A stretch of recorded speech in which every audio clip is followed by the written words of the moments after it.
Comenzamos a ver ahora una serie de conceptos sencillos sobre el tema de seguridad informática, que es el siguiente tema que vamos a abordar ahora, ¿vale? Vamos a ver primero una serie de consejos sencillos sobre seguridad informática a nivel de usuario y luego veremos un poquito acerca del tema de cifrado de comunicaciones y por último también veremos un poco de seguridad en grandes sistemas. Bueno, pues empezamos este tema con una frase humorística que decía, contestaba la pregunta si existen sistemas seguros. Un profesor de ciencias de la computación de la Universidad de Purdue dijo que el único sistema seguro es aquel que está apagado y desconectado, enterrado en un refugio de cemento, rodeado por un gas venenoso y custodiado por guardianes bien pagados y muy bien armados. Y aún así yo no apostaría mi vida por él. Bueno, con esto se quiere decir un poco humorísticamente de que por muchas medidas de seguridad que pongamos, siempre existe una mínima posibilidad de que haya algún tipo de vulnerabilidad o algún tipo de problema que nos acabe afectando.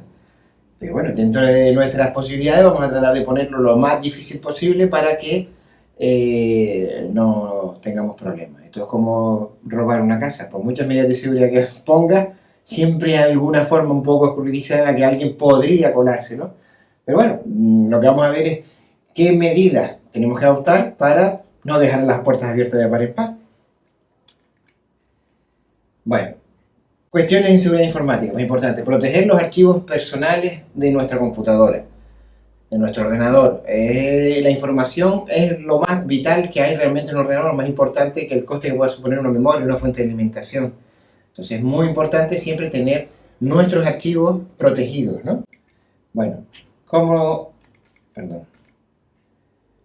también debemos proteger nuestro ordenador del ingreso de intrusos, evitar que alguien acceda a nuestro equipo y desde él se dedique a hacer ataques a otras máquinas, de lo cual acabarían culpándonos a nosotros. Y también tenemos que tener en cuenta que tenemos que proteger nuestros datos confidenciales en computadoras compartidas. Si accedemos a ordenadores de una sala de ordenadores o de un cibercafé o un sitio de este estilo, tenemos que asegurarnos de que esos datos que hayamos consultado ahí no sean capturados o no sean enviados a otras personas. ¿Cómo protegemos los archivos personales de nuestra computadora? Pues fundamental. Primero, tenerlos bien ordenados. Es importante que todos los documentos con los que nosotros trabajemos los tengamos localizados en un directorios completos, porque si no, a la hora de hacer una copia de esos archivos, será un infierno si lo tenemos disgregados por diferentes sitios en el disco, ¿no? Hay que establecer directorios lógicos que permitan una rápida búsqueda de nuestros archivos. Pues si elegimos mi documento, pues ahí poner todos los documentos y no tener ninguna información que no esté en ese directorio o en uno de los que estén bajo de él, ¿no? De ser posible, si contamos con más de un disco duro o el disco está particionado en dos unidades, separar físicamente los archivos de datos de los archivos de programa. Muchas veces pasa, o ha habido algunos casos en los que una irrupción de un virus ejecutando un programa afecta al disco donde está el sistema operativo. Si tenemos los datos en otro segundo disco, hay más probabilidades de que no se vean afectados por la irrupción de un virus, ¿no? Y lo más importante, hacer copias de seguridad de forma periódica. Tener siempre alguna copia de esos datos, bien en un soporte físico, en otro disco, en un disco duro externo, en un disco duro USB o en la nube, que es lo que más se está potenciando hoy en día, tener una copia en internet, en algún sitio de nuestra confianza, y así, aunque nuestra computadora falle, podemos seguir teniendo acceso desde cualquier otro equipo.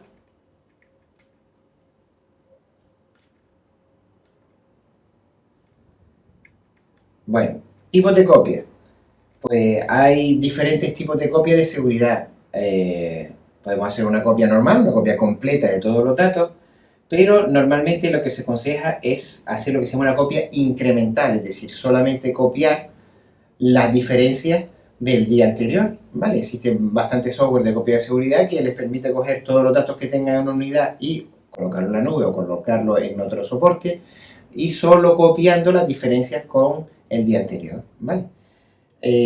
Lo ideal sería hacer una copia de seguridad pues diaria, ¿vale? Para evitar problemas con pérdida de información. ¿Cómo hacer la copia de seguridad? Pues también es importante comprobar los datos después de la copia de seguridad. Son varios los casos en los que mucha gente ha copiado sus datos en un pendrive y después no ha comprobado que esos datos estén bien o que ese pendrive está bien y a la hora de restaurar de la copia tienen problemas, siempre que hagan una copia, pues es conveniente de vez en cuando ir y abrir esos archivos de esa copia y ver que los pueden recuperar sin ningún problema. Si se puede almacenar los datos en formato comprimido, en formato zip o RAR, uno de estos formatos en los cuales la información ocupe lo menos posible para optimizar el almacenamiento de esa información. Bueno. También es interesante etiquetar la copia en el sentido de que cuando haga una copia de seguridad reflejen la fecha en la que se ha hecho la misma. Por si tienen dos copias o más de una, poder ver cuál es la más reciente, ¿no? O tener diferentes copias de archivo. Bueno, a la hora de restaurarlo, pues podríamos restaurarlo en la ubicación original donde estaba, en una ubicación alternativa o en la carpeta única esta que decíamos de mis documentos. Normalmente se recomienda restaurarlo siempre en otro directorio aparte para evitar que se sobreescriba el que tenemos y poder consultar las dos versiones que podamos tener de ese archivo, ¿no? Bueno, normalmente lo que yo recomiendo es que no reemplacen el archivo antiguo, lo copien en otra carpeta y así, si en caso de que el archivo que tienen guardado tuviera algún tipo de problema, no les afecta porque siguen teniendo el otro archivo, digamos, no se quedan sin nada. ¿Dónde va a almacenar esa información? Pues lo más típico es en un CD-ROM, que ya está en desuso, en un disco zip o cinta de almacenamiento, también ya no se usa prácticamente nada, en discos duros externos o en memoria flash USB. Y la otra opción que aquí no está es la de almacenamiento en la nube, ¿vale? Almacenarlo en internet. ¿Cómo protegemos nuestro ordenador del ingreso de intrusos? ¿Cómo hacemos para que no haya nadie, un hacker, que acceda a nuestro equipo y se dedique a hacer operaciones fraudulentas a través de él? Bueno, pues muy importante es estar al día en lo que se refiere a vulnerabilidades de sistemas operativos, navegadores, programas de correo electrónico. Siempre ir aplicando los parches de seguridad según van saliendo, para tener nuestro sistema lo más actualizado posible, ¿vale? Normalmente, cuando hay una vulnerabilidad y el proveedor del software la detecta, inmediatamente saca un parche. Por eso es muy importante que tengan siempre activada la opción de actualizaciones automáticas de su equipo. Bueno, ¿cómo podemos defendernos? Pues hay que actualizar periódicamente el sistema operativo y los programas más frecuentes que utilizamos en Internet. Hay que configurar adecuadamente los programas que utilizamos para navegar, de tal forma que no nos permitan, por ejemplo, no tenga activada la opción de que no se nos activen pop-up, que no se nos ejecuten programas directamente desde Internet sin hacernos advertirnos previamente.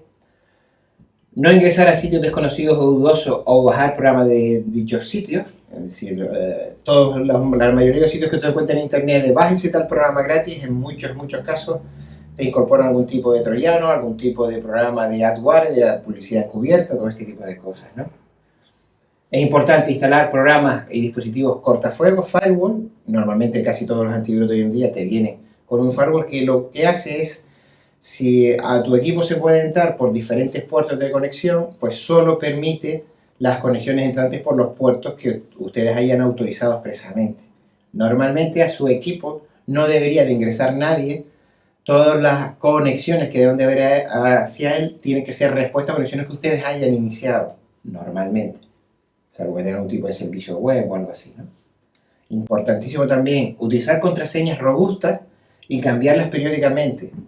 Contraseñas que tengan una longitud grande, que tengan diferentes tipos de caracteres, números, comas, puntos, asteriscos, mayúsculas, minúsculas, y también cambiarla por lo menos una vez cada 6 meses, una vez al año, para evitar que si alguien ha capturado su contraseña hoy, puede utilizarla indefinidamente. Y mantenerse informados sobre virus, gusanos, troyanos, etcétera, en sitios de revistas de informática, de información, etcétera, ¿no? Bueno, ¿qué es un virus? Todo el mundo más o menos tiene una idea de qué es un virus y de lo maligno que puede ser, ¿no? Pero básicamente, por tenerle una definición un poco más formal, es un programa que se transmite de una computadora a otra, que puede afectar archivos, autorreplicarse y propagarse a otras computadoras, ¿vale? Normalmente es un programa de eso, un software que entra en su equipo a través de algo que ustedes se descarguen de internet o de algún dispositivo que vaya conectado, disco duro externo o USB, se copia su disco duro y a partir de ahí puede hacer cualquier tipo de destrozo. Puede borrar la información que tienen ahí, puede codificarla, puede incluirle programas para capturar sus contraseñas, etcétera, ¿no? Hay un tipo de virus que son los que se llaman los troyanos, ¿no? Dice, como el caballo de Troya realiza una tarea útil y aparentemente inofensiva mientras está realizando otra diferente y dañina. El creador del programa puede acceder al interior del sistema en el que se introduce de manera subrepticia. Es decir, por ejemplo, nos instalamos un programa que lleva incluido un registrador de pulsaciones de teclado. Cada vez que ustedes escriban un usuario y una contraseña, eso lo está almacenando y puede enviarlo a un atacante externo, ¿no? Por ejemplo. Bien. Trastornos provocados por virus, troyanos, etc. La más importante, la pérdida de datos. Pueden perder toda la información que tengan almacenada en sus discos. Pérdida de tiempo, suelen ralentizar sobremanera los equipos y hacer que no funcionen bien. El tipo caso de los navegadores que tú entras y te empiezan a abrir otras ventanas que tienes que estar cerrando para poder trabajar. Puede provocar daños a terceros, puesto que ese virus se puede propagar a otros equipos y afectar a esos terceros. Por ejemplo, en el año 99, estamos hablando de hace un montón de años, el virus Melissa originó pérdidas por más de 80 millones de dólares. En aquella época no se tenía tanta conciencia con el tema de tener los antivirus, los cortafuegos, etc. Y los daños fueron brutales. Ya hoy en día se supone que la gran mayoría de los grandes sistemas ya tienen medidas contra este tipo, ¿no? En el año 2000, el virus I Love You provocó pérdidas por más de 15.000 millones de dólares. En solo un año pasó de 80 millones a 15.000 millones. Bueno, puertas de entrada. Pues, curiosamente, el eslabón más débil de la cadena informática es el usuario. La gran mayoría de los virus se contagian por negligencia del propio usuario. Bueno, al principio con el tema de los disquetes, que los metía todo el mundo en cualquier sitio y a través de ahí se propagaba la información. Y hoy en día casi todos vienen por el tema de internet, ¿no? De bajarse programas, bien por email, el típico correo que le llega diciéndole abra este archivo que es muy importante, que contiene una factura que usted debe pagar, o esta imagen súper impactante que ha habido de no sé qué acontecimiento reciente, etc. Y que pican y acaban ejecutando un programa que les infecta el ordenador, ¿no? Acceder a sitios inseguros, normalmente las típicas promesas de acceder aquí vas a este programa gratis, o aquí hay una promoción de no sé qué que le puede regalar no sé cuánto. Al final, internet es como la vida real, nadie regala duros a 4 pesetas. Los programas peer-to-peer, chat, etc., ¿no? Para que vean la evolución de los virus, en el año 91 había un virus que se llamaba el Michelangelo, que se originó en Asia y llegó a América en 2 años. 2 años tardó en propagarse, claro, con disquetes, etcétera, etcétera. Hoy en día sale un virus en una punta del mundo y al día siguiente, pues ya está en todos lados. En el año 2001, 10 años después, el famoso virus Kurnikova se propagó en 2 horas a todo el mundo por medio del email. En un email donde decía que había una foto desnuda de Kurnikova o similar y la gente picaba para acceder a ello y el virus Acer, otro muy famoso, en el año 2004, afectó a millones de máquinas en solo 48 horas. Muy importante, hoy en día la gran fuente de propagación de virus es a través de lo que se llama la ingeniería social, es decir, convencer o engañar de alguna forma al usuario para que introduzca el mismo sus datos de acceso o se copie el mismo el programa que da acceso a los hackers a sus equipos, ¿no? Se emplea por los crackers para engañar a los usuarios. No se emplea ningún programa de software o elemento de hardware, solo grandes dosis de ingenio y persuasión para lograr los datos del usuario y o dañar al sistema o propagarse rápidamente. Caso más típico que aquí en la universidad llega muchísimo. Mensaje de correo diciéndole su cuota de disco o su correo electrónico se está a punto de llenarse. Si no responde a este mensaje dando su usuario y contraseña en 24 horas, perderá todos sus datos. Y viene con un enlace en el que pulsan y aparece una ventana que normalmente ni siquiera tiene nada que ver el aspecto con la universidad, en la cual le pide el usuario y la contraseña. Cuando ustedes den ese usuario y contraseña, automáticamente lo que van a hacer es acceder a su email y a partir de ahí enviar propaganda, publicidad, spam, virus, de todo, ¿vale? Por eso siempre es muy importante asegurarse de que cuando introduce un usuario y contraseña sea en una página que realmente sea, pues en nuestro caso, de la universidad. ¿vale? Emplea como señuelos mensajes o ficheros, en muchos casos con explícitas referencias eróticas, como fue el famoso caso del virus Kurnikova. También hay veces que se sirven de ganchos vinculados a las relaciones amorosas, los letters de este tipo, etc. Extensiones de virus y gusanos. Bueno, aquí tienen solo algunas de las extensiones que suelen tener los programas ejecutables que propagan los virus, etc. La extensión Excel, ejecutable, PIF, SRC. Bueno, estas extensiones ya, por ejemplo, la mayoría de los programas de correo electrónico no te permiten mandar archivos con estas extensiones. La tienes que mandar en un fichero comprimido o algo así para que al usuario inadvertidamente no pique en algo pensando que es una imagen y resulta que sea un ejecutable que les propaga el virus. Mucho ojo también con los ficheros comprimidos, porque puede venir un fichero comprimido que puede tener virus en su interior. Normalmente, ya los sistemas de correo electrónico, aunque mandes un archivo comprimido, analizan el contenido, salvo que venga con una contraseña, venga cifrado. Nunca abran un archivo cifrado con contraseña que les venga a través de internet, salvo que estén muy seguros del remitente, porque en la mayoría de los casos se tratará de un virus o similar, ¿no? También pasa mucho que mandan archivos con dobles extensiones, la primera inocente y la segunda culpable. Por ejemplo, loveletterforyou.txt.vbs. Cuando ustedes lo ven en su correo, muy posiblemente solo ven la primera, TXT, y no se den cuenta que realmente es un programa ejecutable, ¿no? Prevenciones, fundamental, utilizar un programa antivirus. Es una locura hoy en día tener un ordenador que no tenga un sistema antivirus. Y no solo que no lo tenga, sino que lo tenga actualizado. Nosotros en la universidad tenemos en Mi Software una versión siempre actualizada del antivirus. En este caso, este año tenemos el Panda Antivirus, otros años hemos tenido otro. Lo vamos cambiando cada cierto tiempo, según las condiciones.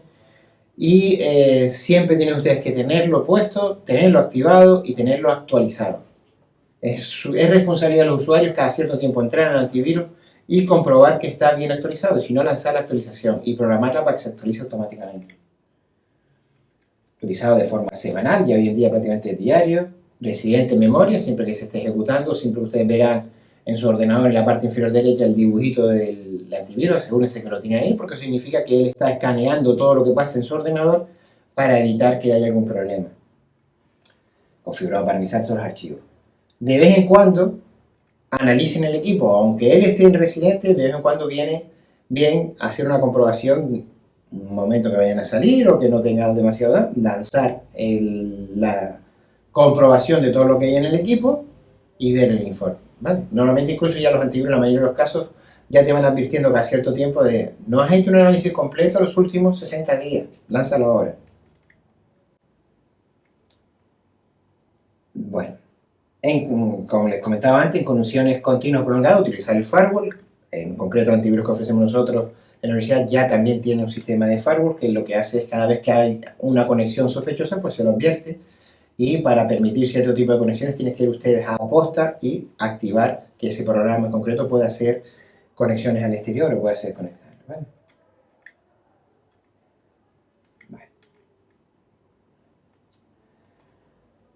Bueno, recomendaciones en archivos adjuntos que vienen con correo. Pues lo más básico tradicional, nunca abrir archivos adjuntos que envíe un desconocido. Normalmente ya el propio antivirus lo va a detectar, ¿vale?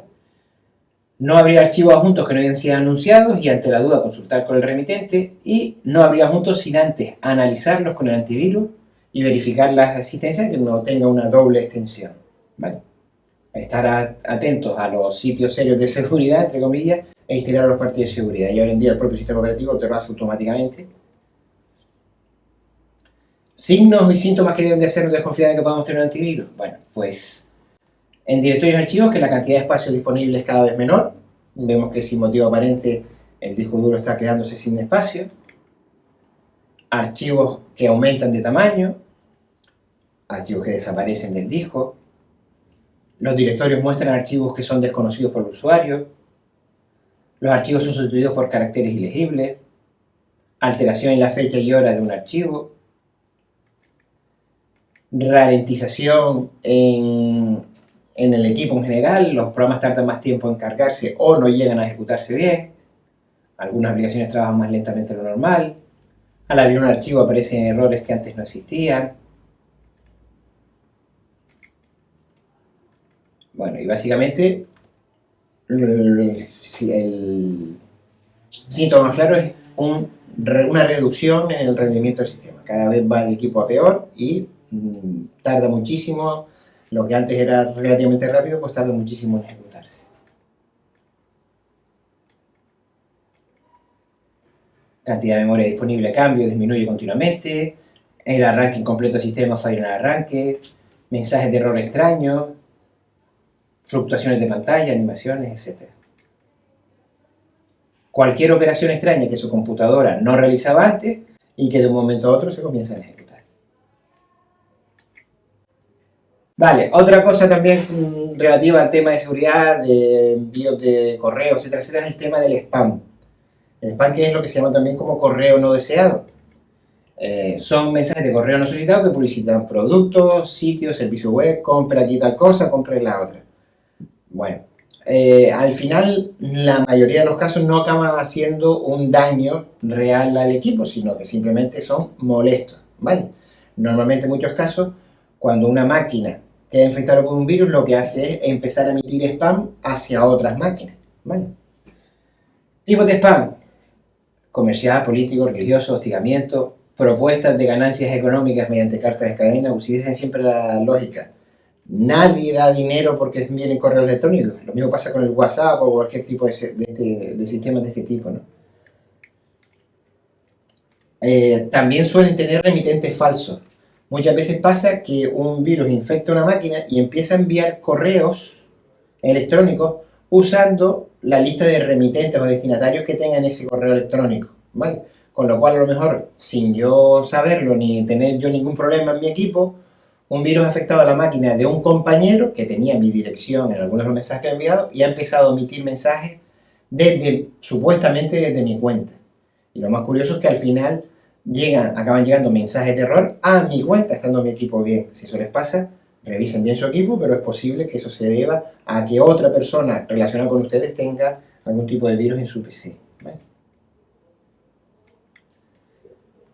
¿Qué es lo que no se debe hacer? Enviar un mensaje solicitando la baja de la supuesta lista.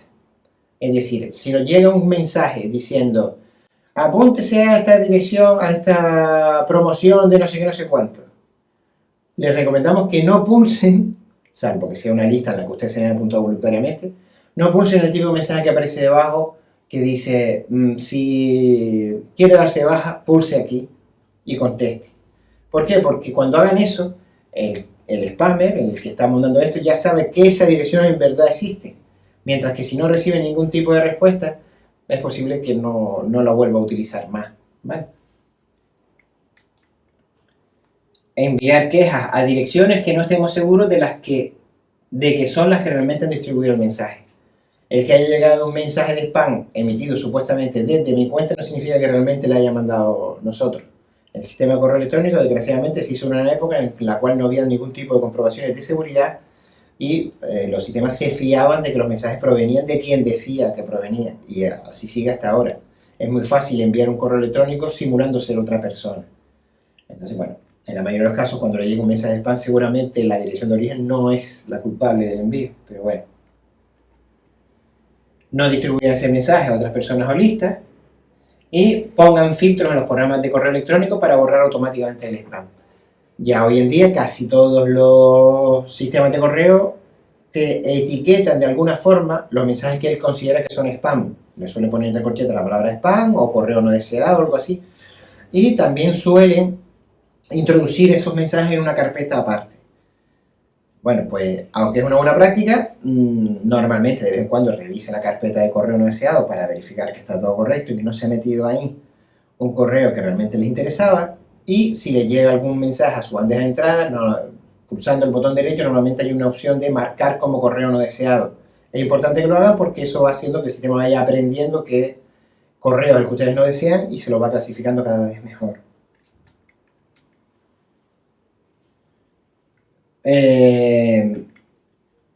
Bueno, poner criterios para filtrado y borrado automático, esto ya apenas se usa porque puede ser peligroso que ustedes pongan, bórrame todo lo que diga una palabra concreta, porque a lo mejor esa palabra se usa bien de forma correcta en otro mensaje y lo elimina automáticamente. Es mejor fiarse de los sistemas estos de correo no deseado, etcétera, etcétera. ¿Vale?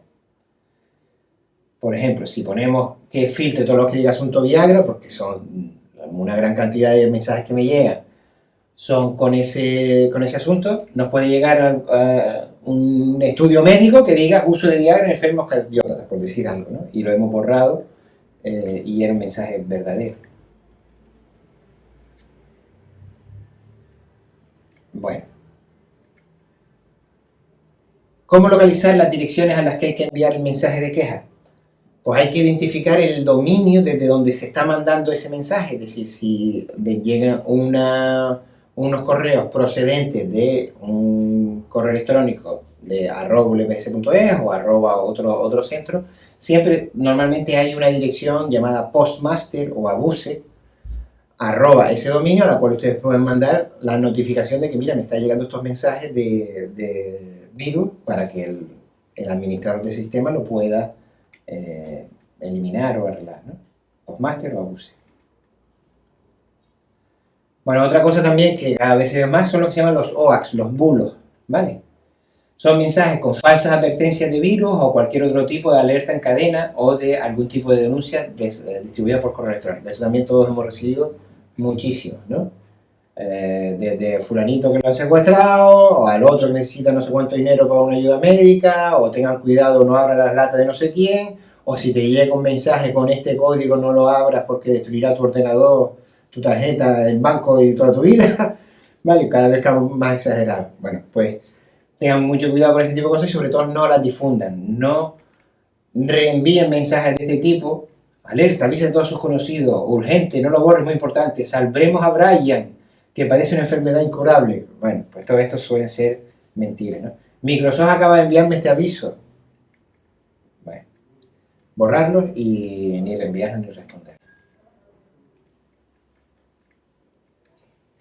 Suelen ser mensajes que tienen lenguaje que impresiona con términos técnicos, en la mayoría de los casos mal traducidos. En muchos casos son mensajes que al leerlos son prácticamente ilegibles en castellano, muy mal redactados. Apelan a la sensibilidad y solidaridad de la gente. Necesitamos no sé cuántas personas que reenvíen este mensaje porque donarán no sé cuántos céntimos por cada reenvío. Siempre suelen venir, utilizan la credibilidad por asociación. Bien, esto es un mensaje que lo ha enviado tal empresa o viene firmado por la Federal Communication Commission, cosas así, ¿no? Bueno, pues nada, ignoren. Y otra cosa que también suele, una especie de modalidad de intrusión que hay, es lo que se llama el spyware y el adware. El spyware son programas que se instalan habitualmente sin advertir al usuario, se ejecutan en segundo plano al conectarse a internet y monitorean la información del usuario, una especie de gran hermano que va mirando lo que pasa en su ordenador y envían información a los creadores o a los hackers, ¿no? Información como qué hardware y software tiene, antivirus, la libreta de direcciones que tengan, para utilizar esas direcciones como spam, las contraseñas. Leen lo que escriban en el teclado, para también capturar contraseñas, etc. Ver los sitios a los que acceden. Y el adware es algo parecido, que si está en su ordenador, lo que hace es escupirle publicidad continuamente en todos lados. En el navegador, cada vez que intenta abrir una página, le sale automáticamente una con propaganda de todo tipo, ¿no? Bueno, pues además de lo anterior, pues encima le inunda con propaganda. Y por último, para ir terminando, hay que tener en cuenta también, otra cosa que comentaba al principio, que hay que proteger nuestros datos confidenciales en computadores compartidos, en ordenadores compartidos. Si van a utilizar un ordenador que no sea el suyo propio, tengan muy en cuenta estas recomendaciones para evitarse problemas. Por ejemplo, no se recomienda efectuar operaciones delicadas como transferencias bancarias, etc. Si alguien les lee cuál es su código de acceso al banco, porque está en una computadora compartida que tiene un programa de este tipo, pues es un problema, ¿vale? Es más, se recomienda en muchos casos cuando llega un equipo de este tipo, en un aula o lo que sea, que lo reinicien, que lo apaguen, para tratar de evitar que alguien, el usuario justo anterior, le haya dejado ese programa residente, ¿no? Aún así esto no evita del todo que lo pudiera ver, pero bueno, una medida adicional. Importante siempre cuando entro en un sitio de correo electrónico, la opción de recordar mi dirección de correo en futuros inicios de sesión, tenerla desconectada, que no les recuerde que ustedes han estado ahí. No elegir la opción iniciar sesión automáticamente. No marcar la opción recordar mi identidad en este ordenador. Cerrar totalmente la sesión en el correo o en cualquier programa que entre, en mi LPC, en lo que sea. Siempre acordarse de ir al final a cerrar sesión y después cerrar el navegador. Y si es posible, incluso apagar la computadora. No seleccionar, recordar mi nombre y mi contraseña en este equipo.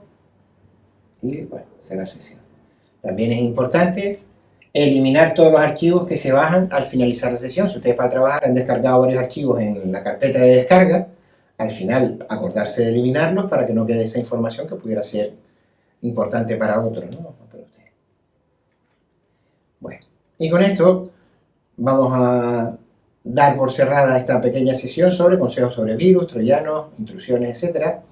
Y en el siguiente vídeo vamos a hablar sobre temas de cifrado de información, cómo se transmite la información por internet de forma segura, de tal forma que no pueda haber nadie que la capture y la utilice en su beneficio.